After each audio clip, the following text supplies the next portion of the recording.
Good morning વિદ્યાર્થી મિત્રો. અગાઉના લેક્ચરમાં આપણે થોડાક ગુણધર્મો છે એ જોયા હતા. ક્રમનો ગુણધર્મો, જૂથનો ગુણધર્મો, સરવાળા માટેનો ગુણધર્મો, બરોબર. પછી બાદબાકી માટેના ગુણધર્મો, એ બધા ગુણધર્મો છે એ જોયા હતા. તો હવે આપણે એ ગુણધર્મોને આધારે આપણે એના થોડાક દાખલાઓ છે એ જોવાના છે. તો સ્વાધ્યાય 1.2 માં આપણે પહેલો પ્રશ્ન છે એ જોવાનો છે. તો હવે એમાં આપણને એવું કીધું કે પૂર્ણાંક સંખ્યાઓની જોડી લખવાની છે. એની જોડ લખવાની છે કે જેનો સરવાળો -7 હોય. હવે આપણને ખબર છે કે સંખ્યાઓ છે એ અનંત છે, અનંત સંખ્યાઓ સુધી છે એ વિસ્તરેલી છે. તો એમાંથી કોઈ પણનો સરવાળો એવો લેવાનો કે જેથી તેનો સરવાળો -7 થાય, એટલે કે જવાબ છે એ -7 આવે. તો -7 પહેલા આપણે એવું વિચારીએ કે 7 જવાબ છે એ કેવી રીતે આવે? તો કે ઘણી બધી રીતે આવે.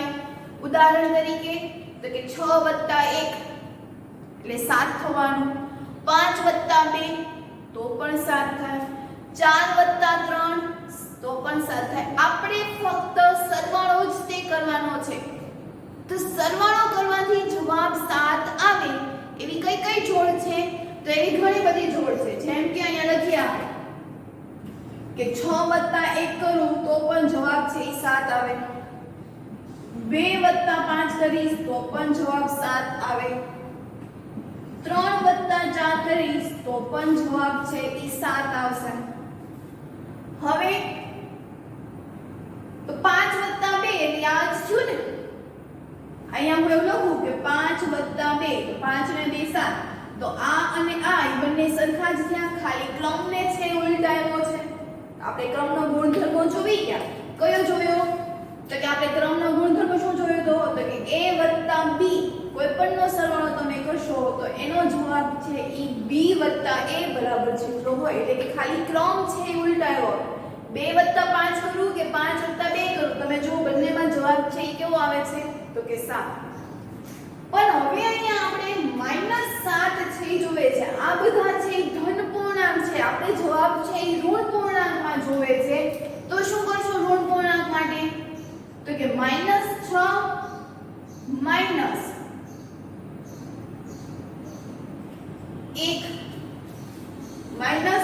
- 1 તો પણ જવાબ છે એનો શું આવશે?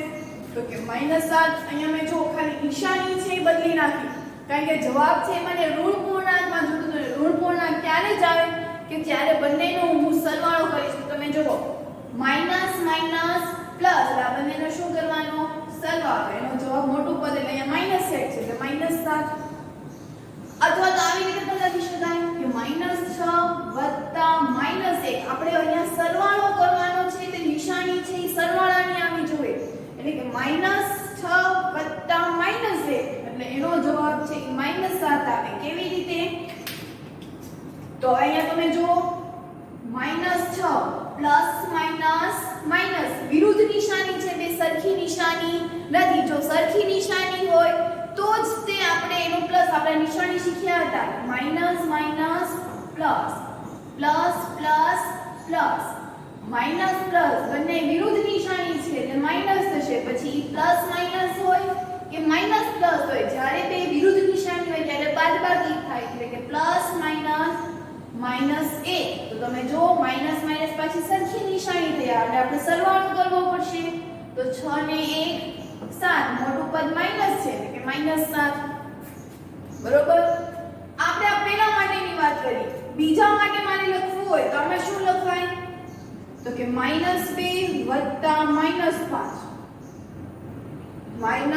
પ્લસ માઈનસ માઈનસ એટલે એનો જવાબ છે શું આવશે? તો કે -2 - 5 તો એનો જવાબ પણ -7 આવ્યો. ત્રીજા માટે મારે કરવું હોય તો -3 + -4 સરવાળો કીધો છે એટલે બે પદ વચ્ચે સરવાળો છે એ આવી જોઈએ, બે સંખ્યા વચ્ચે સરવાળો છે એ થવો જોઈએ. તો -3 - 4 તો જવાબ આવશે -7. એવી જ રીતે -5 + -2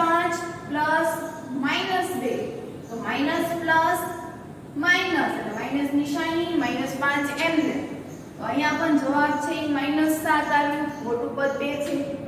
તો આપણે હવે આનો ટૂંકમાં જવાબ મારે લખવો હોય તો આપણે કેવી રીતે લખીએ? તો પૂર્ણાંક સંખ્યાઓની જોડી છે લખવાની. કઈ જોડ લખીએ? તો આમાંથી આપણે ગમે એ જોડ છે એ લખી શકીએ. એમાંથી હું કોઈ એક સંખ્યા લઉં છું, દાખલા તરીકે -6 અને -1 લઉં છું. તો આ બંનેની શું થઈ ગઈ? જોડ. કેવી રીતે લખાય? તો કે -6 વત્તા -1. તો આનો આન્સર છે શું આવશે? કે સરવાળો -7 થાય તો એવી જોડ -6 અને -1 છે. તમે જો 7 છે 6 વત્તા 1 તો પણ 7 થાય, 2 વત્તા 5 પણ આપણે ઋણમાં જોઈએ છે તો આપણે બધી નિશાની છે કેવી લગાડી દીધી? ઋણની. એવી જ રીતે હવે બીજો જે જવાબ આપ્યો છે એ તફાવત આપ્યો છે કે એનો તફાવત -10 હોવો જોઈએ. તફાવત એટલે કે બાદબાકી. કે બાદબાકી કરવાથી જવાબ છે એ મને 10 છે એ મળવો જોઈએ. સંખ્યા લઈએ કે 20 માંથી 10 જાય તો પણ જવાબ 10 આવે. 30 માંથી 20 જશે તો પણ 10 આવશે. 40 માંથી 30 જશે તો પણ 10 આવશે. એટલે એવી તો ઘણી બધી સંખ્યાઓ છે કે જેનો આપણે તફાવત કરીએ તો જવાબ છે એ 10 આવે. હવે અહીંયા પ્રશ્ન એવો થાય કે તફાવત છે એ -10 છે કીધો એટલે કે આપણે ઋણ નિશાની લાવવાની છે. ઋણ નિશાની ત્યારે જ આવે કે જ્યારે આપણે તેની બાદબાકી છે એ કરીએ અને જવાબ મોટા પદની નિશાની આવે. દાખલા તરીકે હું અહીંયા પહેલી રકમ લઉં 20 -10 તો શું કરીશ એમાં? તો કે -20 તફાવત કીધું છે એટલે કે માઈનસ નિશાની અને -10 એટલે કે બંને બાજુ હું માઈનસ વડે છે એ ગુણી નાખું છું. એટલે કે -20 માઈનસ માઈનસ પ્લસ બંને સરખા થયા એટલે સરવાળો માઈનસ માઈનસ પ્લસ વત્તા 10. પાછી વિરુદ્ધ નિશાની થાય તો માઈનસ પ્લસ માઈનસ એટલે બાદબાકી કરવાની. 20 માંથી 10 થશે એટલે 10 મોટું પદ 20 છે જે માઈનસ છે એટલે થઈ ગયું -10. આવી જ રીતે હું 30 -20 માં પણ કરી શકું કે માઈનસ નિશાની છે એ બંનેને આપી દો તો -30 તફાવત એટલે કે બંનેની વચ્ચે માઈનસ નિશાની છે એ હોવી જોઈએ. તો -30 માઈનસ માઈનસ પ્લસ 20 પાછું માઈનસ પ્લસ માઈનસ બાદબાકી કરવાની જવાબ આવે 10 અને મોટું પદ 30 છે જે માઈનસ છે. તો આવી તો અનેક સંખ્યાઓ છે કે જેનો આપણે તફાવત છે એ -10 છે એ એનો આન્સર છે યાર. તો આમાંથી કોઈ પણ આપણે એક સંખ્યા લઈએ તો એમાં આપણે જોડ લખીએ તો આમાંથી કોઈ પણ એક જોડ લખી નાખીએ. દાખલા તરીકે -20 ને -10 કેવી રીતે લખીશું? તો કે -20 તફાવત કીધું છે એટલે માઈનસ નિશાની અને બીજું જોડમાં લખશું -10.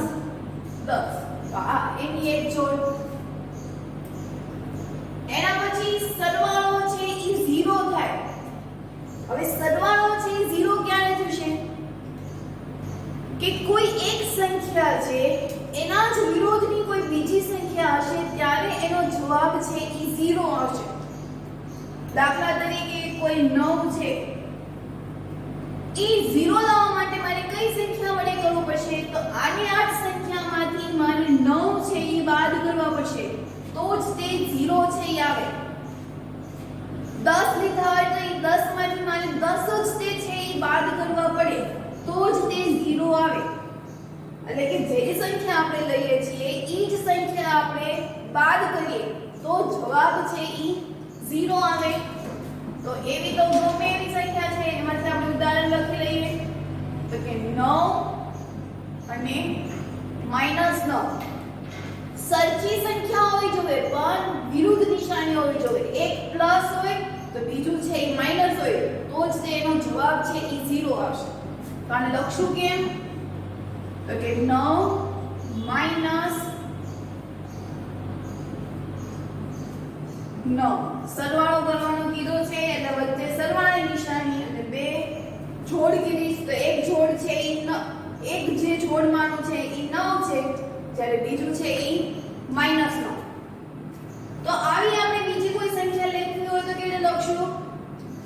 જેનો સરવાળો છે એ 0 થાય. તો હવે મેં બીજું ઉદાહરણ લઈએ તો એમાં આપણે લખીએ 7 વત્તા માઈનસ 7. કેવી રીતે? તો કે પ્લસ માઈનસ માઈનસ એટલે 7 માઈનસ 7. 7 માંથી 7 જશે એટલે જવાબ આવશે 0. હવે એના પછીનો બીજો પ્રશ્ન છે તો એમાં પણ આપણે કીધું કે જેનો સરવાળો -5 થતા હોય એમાંથી એક ઋણ પૂર્ણાંક અને એક ધન પૂર્ણાંક છે એ લખવાનો છે. જેનો સરવાળો -5 હોય તો એવા ઋણ પૂર્ણાંક અને ધન પૂર્ણાંક. હવે આપણે -5 છે એ આન્સરમાં લાવવાનું છે.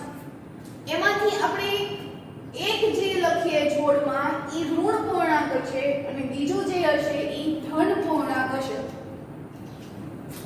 તો એમાં લખવાનું તો કે -6 અને 1. તો -6 માં પહેલું છે એ ઋણ પૂર્ણાંક થયું અને 1 છે એ ધન પૂર્ણાંક. સરવાળો કરવાનો કીધો છે એટલે આપણે સરવાળો કરશું આ બંનેનો તો -6 વત્તા 1. તો -6 અને વત્તા 1 એટલે કે માઈનસ પ્લસ માઈનસ બંનેની બાદબાકી કરવાની એટલે 6 માંથી 1 જશે એટલે 5. મોટું પદ અહીંયા 6 છે જેની નિશાની માઈનસ છે એટલે અહીંયા આપણે આન્સર આવી ગયો -5. તો આવી આપણે બીજી કોઈ પેર લખવી હોય કે જેનો સરવાળો છે એ માઈનસ થશે તો એમાં આપણે લખીએ -7 અને 2. -7 માંથી 2 એટલે કે આપણે અહીંયા સમીકરણ સ્વરૂપે લખીએ એટલે કે -7 વત્તા 2 માઈનસ પ્લસ માઈનસ બંનેની બાદબાકી કરવાની એટલે 7 માંથી 2 જઈએ એટલે 5. મોટું પદ 7 છે જે માઈનસ નિશાની છે એટલે જવાબ આવ્યો -5. તો આવી આપણે અનંત જેટલી સંખ્યાઓથી લખી શકીએ કે જેનો સરવાળો છે એ -5 થાય. એના પછી કે જેનો તફાવત 8 હોય એવા ઋણ પૂર્ણાંક અને ધન પૂર્ણાંક એટલે એમાંથી એક ઋણ પૂર્ણાંક હોવી જોઈએ અને એક ધન પૂર્ણાંક. 8 છે ઈ સરવાળો કરીને જો બંને ઋણ લઈએ તો પણ જવાબ છે ઈ 8 એટલું આવે નહીં, એમાં માઈનસ નિશાની છે આવે. પણ બંને સંખ્યાઓ છે ઈ ધન લઈએ તો પણ એનો જવાબ છે ઈ 8 આવે. કેવી રીતે? તો કે 6 + 2 બંને સંખ્યા છે ઈ ધન છે એટલે 6 ને 2 થાય 8. એવી જ રીતે 5 + 3 બંને સંખ્યાઓ છે ઈ ધન છે એટલે 5 માં તમે 3 ઉમેરશો એટલે જવાબ આવે 8. એની પછી 4 + 4 તો 4 ને 4 પણ 8 થશે. પણ આમાં આપણને એવું કહી દીધું છે કે એક છે ઋણ પૂર્ણાંક છે એક ધન પૂર્ણાંક છે તો એક આપણે ઋણ પૂર્ણાંક લેવું પડશે. એટલે દાખલા તરીકે આપણે લઈએ તો ઋણ પૂર્ણાંકમાં -10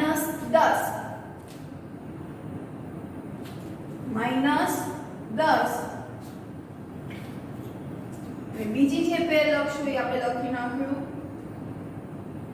-10 -2 અને -2 10 એટલે અહીંયા આપણે સમીકરણ સ્વરૂપે લખવું હોય તો 10 માઈનસ તફાવત કીધું છે એટલે માઈનસ નિશાની બીજું જે જોડ થશે એ માઈનસ એટલે એક ધન પૂર્ણાંક અને એક ઋણ પૂર્ણાંક.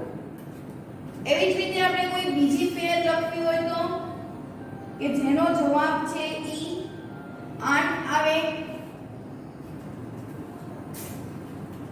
તો એક પેર આવશે ઈ 16 બનાવી આપણે અને બીજી ઋણ પૂર્ણાંક કીધી છે એટલે આપણે લખશું અહીંયા -8 કે -8 16 -8 કે બંનેનો તફાવત પણ થઈ જશે અને એક ઋણ પૂર્ણાંક પણ થશે. તો આ બધાનો જ જવાબ છે એ તમને શું મળશે 8. એના પછી તો કે જેનો તફાવત -3 હોય એવા ઋણ પૂર્ણાંક છે એ લખવાના છે.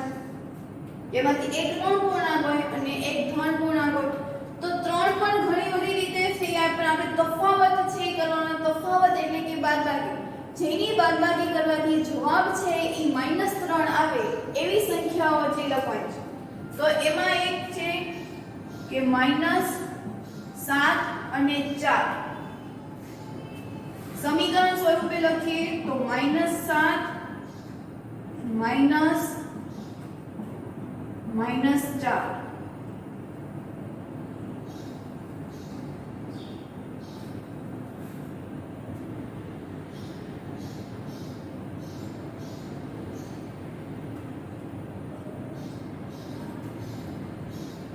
-7 અને જવાબ આવશે માઈનસ. એટલે એક ધન પૂર્ણાંક અને એક ઋણ પૂર્ણાંક.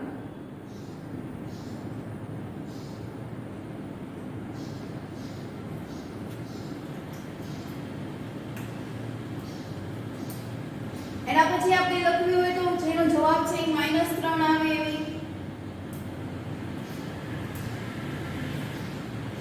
-9 અને 6. સમીકરણ સ્વરૂપે લખીએ તો -9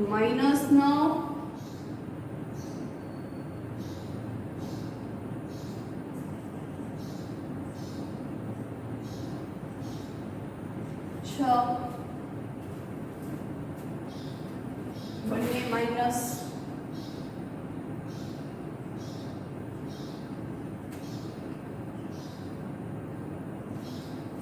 -9 આનું આપણે સાદુરૂપ આપીએ તો શું થશે? તો કે -9 માઈનસ માઈનસ પ્લસ, બંને સરખી નિશાની છે એટલે પ્લસ થશે. અને અહીંયા આવશે 6. ફરી પાછું અહીંયા વિરુદ્ધ નિશાની થઈ ગઈ, માઈનસ પ્લસ માઈનસ. એટલે આપણે બાદબાકી કરવાની. 9 માંથી 6 જાય એટલે 3. મોટું પદ -9, તેનો જવાબ છે એ આવી ગયો -3. તો આવી રીતે પણ આપણે આ સંખ્યાઓ કે જેનો તફાવત -3 હોય એવી રીતે આપણે અઢળક જોડ છે ઈ બનાવીશું. એના પછી પ્રશ્ન 3, એક કોમ્પિટિશન છે, ક્વિઝ કોમ્પિટિશન. એમાં બે ટીમ છે. એમાં એ ટીમના જે ગુણ છે ઈ -40, 10 અને 0 છે. બી ટીમના જે ગુણ છે ઈ 10, 0 અને -40 છે. તો આપણે હવે આ બંને ટીમનો ટોટલ ગુણ કેટલો થયો ઈ આપણે જોવાનો છે. કે ટીમ એ ના ટોટલ ગુણ કયા 3 રાઉન્ડ હતા, એ 3 રાઉન્ડમાંથી પહેલા રાઉન્ડમાં -40, બીજા રાઉન્ડમાં 10 અને ત્રીજા રાઉન્ડમાં 0 છે. એવી જ રીતે બી ના જે ગુણ છે એમાં પહેલા રાઉન્ડમાં 10, બીજામાં 0 અને ત્રીજામાં -40 છે. તો આપણે હવે જોવાનું છે કે ટીમ A અને B છે એમાંથી સૌથી વધારે કયા ટીમને ગુણ છે. તો એની માટે પહેલા આપણે બધાનો જે સ્કોર છે એ બધાનો શું કરવો પડશે? તો કે સરવાળો. તો પહેલા આપણે ટીમ A ના ગુણ માટે વાત કરીએ તો -40 વત્તા 10 વત્તા 0 કુલ ગુણ આપણે શોધવા હોય તો આપણે બધાનો શું કરવો પડે? સરવાળો. તો કે અહીંયા minus plus minus, minus plus minus, બાદબાકી કરવાની. તો 40 માંથી 10 જશે એટલે 30. મોટું પદ 30 છે જેની નિશાની માઈનસ છે એટલે જવાબ આવ્યો -30. 0 ની છે ઈ તટસ્થ સંખ્યા છે. આપણે ગુણધર્મો તે શીખ્યા હતા કે કોઈ પણ સંખ્યામાં જો 0 ઉમેરશો તો જવાબ છે ઈ પોતે જ મળશે. એનું સૂત્ર શું હતું સામાન્ય? તો કે a + 0 = 0 + a. તો જવાબ આવશે a. જેનામાં તમે ઉમેરો છો એ પોતે જવાબ છે આવશે. એટલે આનો જવાબ શું આવી ગયો? -3. એવી જ રીતે ટીમ B ના ગુણ માટે વાત કરીએ તો એને જ પ્રથમ ટીમમાં છે ઈ 10 આપ્યા. પ્રથમ છે એ રાઉન્ડ હતા એમાં 10, બીજા રાઉન્ડમાં 0 અને ત્રીજા રાઉન્ડમાં -40 છે ઈ એને મેળવ્યા. 10 + 0 10 plus minus minus plus minus minus એટલે આપણે ચોથો નિયમ એટલે અહીંયા આવશે 40 ફરી પાછું 10 અહીંયા પ્લસ છે તો પ્લસ માઇનસ માઇનસ બંનેની બાદબાકી કરવાની જવાબ આવશે 30. મોટું પદ -40 છે જેની નિશાની કેવી છે માઇનસ તો અહીંયા જવાબ આવશે -30. તો અહીંયા ટીમ A અને ટીમ B બંનેના ગુણ છે કેવા છે તો કે સરખા મળ્યા. ટીમ A ના ગુણમાં પણ -30 અને ટીમ B ના ગુણમાં પણ -30 છે ઈ જોવા મળ્યું. તો કે બંનેના ગુણ સમાન છે. એના પછી એના જ ક્વેશ્ચનમાં બીજો પ્રશ્ન પૂછ્યો છે કે શું આપણે આ જે પૂર્ણાંક સંખ્યાઓ છે આ જે સ્કોર છે એને આપણે ક્રમને આડો કરીને આપણે એનો જવાબ છે ઈ મેળવી શકીએ એને ઉમેરી શકીએ. હવે અહીંયા -40 + 10 + 0 છે. જો એને પ્રથમ રાઉન્ડમાં 0 બીજા રાઉન્ડમાં 10 અને ત્રીજા રાઉન્ડમાં -40 હોય તો શું એનો જવાબ છે ઈ -30 મળે પણ એની માટે આપણે ચકાસણી કરીએ તો ધારો કે અહીંયા પહેલા રાઉન્ડમાં 0 બીજા રાઉન્ડમાં 10 અને ત્રીજા રાઉન્ડમાં એને -40 છે એ મળ્યા. તો 0 + 10 10 પ્લસ માઇનસ માઇનસ એટલે થઈ ગયું -40. 10 માંથી -40 જશે અહીંયા 10 છે એ પ્લસ છે એટલે પ્લસ માઇનસ માઇનસ બંનેની બાદબાકી કરવાની એટલે જવાબ આવશે 30. મોટું પદ છે 40 છે જેની નિશાની માઇનસ એટલે કે -30.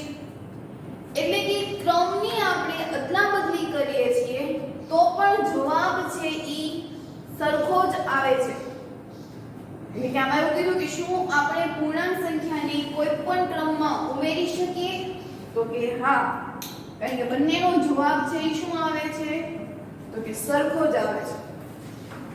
તો હવે એના પછીનો જે છેલ્લો પ્રશ્ન છે એ ગુણધર્મને આધારે છે. આજે આપણે અગાઉના લેક્ચરમાં આપણે શીખ્યા હતા સરવાળા માટેનો ગુણધર્મ, એના પછી બાદબાકી માટેનો ગુણધર્મ, ક્રમનો નિયમ, જૂથનો નિયમ. હવે આ બધા ગુણધર્મોને આધારે આપણે થોડી ખાલી જગ્યાઓ છે એ કરવાની. હવે તો એના પછી ગુણધર્મના આધારે આપણે ખાલી જગ્યાઓ છે પૂરવાની. તો પહેલા આપણે ગુણધર્મો છે એ જોઈ લઈએ. તો સરવાળા માટે ગુણધર્મ શું હતો તો કે a + b a + 0 અથવા તો 0 + a એનો જવાબ છે શું આવશે તો કે a.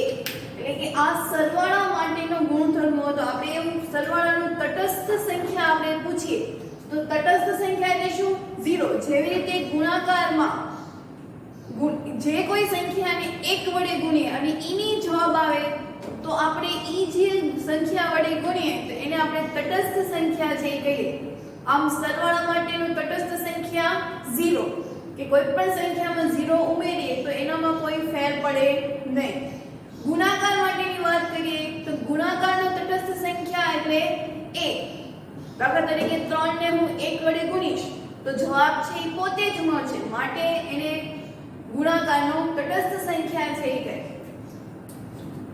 જૂથના નિયમ પહેલા તો ક્રમના નિયમ વિશે વાત કરીએ.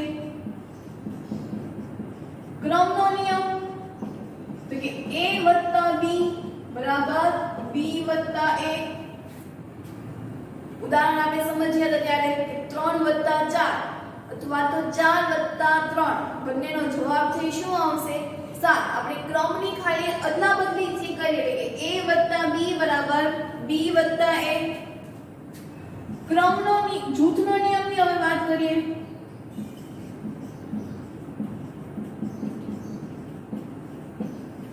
તો એનું સામાન્ય સૂત્ર a + b + c બરાબર a + b + c. તો અહીંયા આપણે જૂથનો નિયમ છે એ એ સમજીએ કે છેલ્લા બેનો સરવાળો, એના પછી જે કોઈ આન્સર આવે એમાં પ્રથમ જે સંખ્યા છે એનો ઉમેરો કરો, અથવા તો પહેલા બે બીજાની સંખ્યાનો સરવાળો કરીને પછી આ જે જવાબ આવે છે એમાં ત્રીજાના જે સંખ્યા છે એ ઉમેરો તો એનો જવાબ છે એ સરખો આવે. એના માટે એને આપણે કહીશું જૂથનો નિયમ. બાદબાકી માટેની વાત કરી હતી.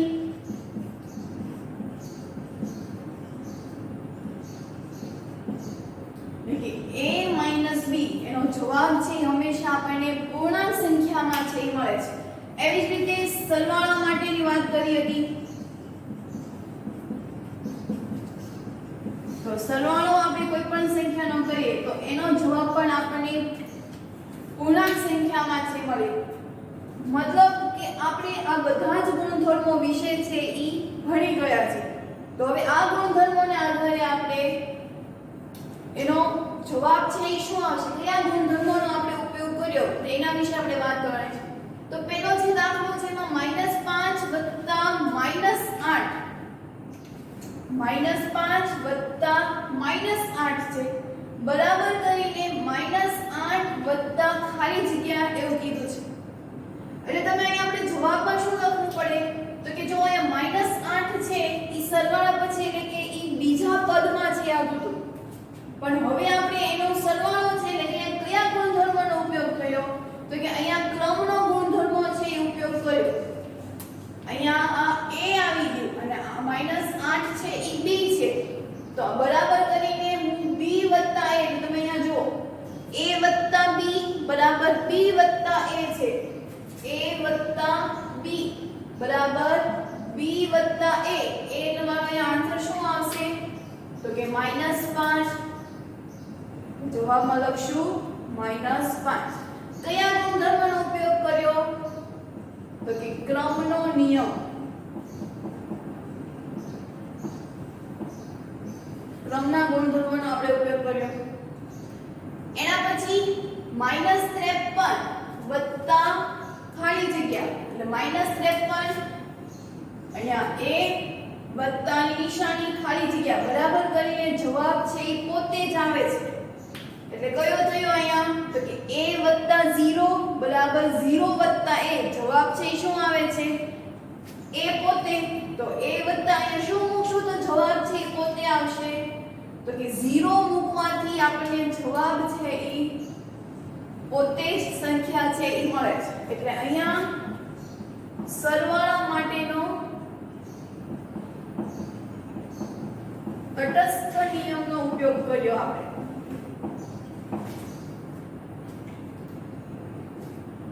એના પછી તો કે 17 વત્તા -17 આપણે એવું શીખ્યા હતા લાસ્ટ લેક્ચરમાં કે કોઈ સંખ્યાને સરવાળો કરતા અને પોતાની જ વિરુદ્ધ નિશાની હોય તો એનો જવાબ છે એ 0 આવે છે.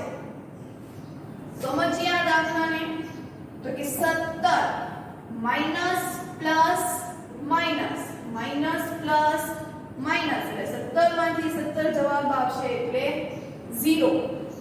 એટલે કે જે પોતે જ સંખ્યા છે એટલે કે a માઈનસ વિરુદ્ધ નિશાની એના જેવો જ તે હોય પણ વિરુદ્ધ નિશાની હોય તો એનો જવાબ છે હંમેશા 0 છે એ આવે છે. પછી આ 17 ની બદલે -23 વત્તા 23 હોય તો બંને સંખ્યાઓ છે એ સરખી છે, ફક્ત વિરુદ્ધ નિશાની છે તો પણ એનો જવાબ છે એ શું આવશે તો કે 0. એના પછી તો કે 13 આપણે abc વડે દર્શાવીએ તો 13 આ a -12 એટલે b. અહીંયા કોઈ જવાબ આવશે એ શું હશે તો કે c. બરાબર કરીને 13 એટલે અહીંયા a -12 એટલે b અને -7 એટલે c. એટલે કે a વત્તા અહીંયા કૌંસમાં b વત્તા c. અહીંયા કોનો કૌંસ છે તો કે a અને b નો કૌંસ છે, વત્તા કરીને આપણે c ની જગ્યા છે પૂરવાની છે. તો અહીંયા c આપણને શું આપ્યો છે -7. તો અહીંયા આપણે -7 છે ઈ ઉમેરવું પડે, મતલબ અહીંયા આપણે જૂથનો નિયમ છે ઈ વાપર્યો.